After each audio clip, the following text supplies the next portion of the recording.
December 5వ తారీఖున గురుగ్రహం యొక్క ట్రాన్సిట్ రాబోతోందండి. దీనివల్ల ఏంటి అంటే కొన్ని రాశుల వాళ్ళకి రాజయోగం పట్టబోతోంది. వృషభ రాశి వాళ్ళకి, సింహరాశి వాళ్ళకి, తులారాశి వాళ్ళకి, ధనుస్సు రాశి వాళ్ళకి, కుంభరాశి వాళ్ళకి ఈ రాజయోగం గురుబలం పెరగడం వల్ల పట్టబోతోంది. మిగతా రాశుల వాళ్ళకి గురుబలము అనేటువంటిది లేదు. గురువు అనేటువంటి ఆయన ఏ జాతకంలో ఏ రాశి వాళ్ళకి బాగుంటే మనీ కానీ, జాబ్ కానీ, సక్సెస్ కానీ, మ్యారేజ్ కానీ, సంతానం కానీ ఖచ్చితంగా కలుగుతాయి.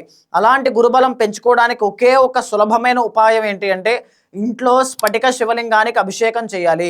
చాలామంది చేస్తూ ఉంటారు కానీ ఒక్క విషయాన్ని మర్చిపోతూ ఉంటారండి. లోకంలో ఒక మాట ఉంది, నందీశ్వర నమస్తుభ్యం సాంబానంద ప్రదాయక మహాదేవస్య సేవార్థం అనుజ్ఞాం దాతుమర్హసి అని. ఓ నందీశ్వర, పరమేశ్వరుణ్ణి నేను పూజించడానికి నాకు అనుజ్ఞ ఇవ్వు అని దాని అర్థం అండి. నందీశ్వరుణ్ణి మించినటువంటి భక్తులం మనం కాదు.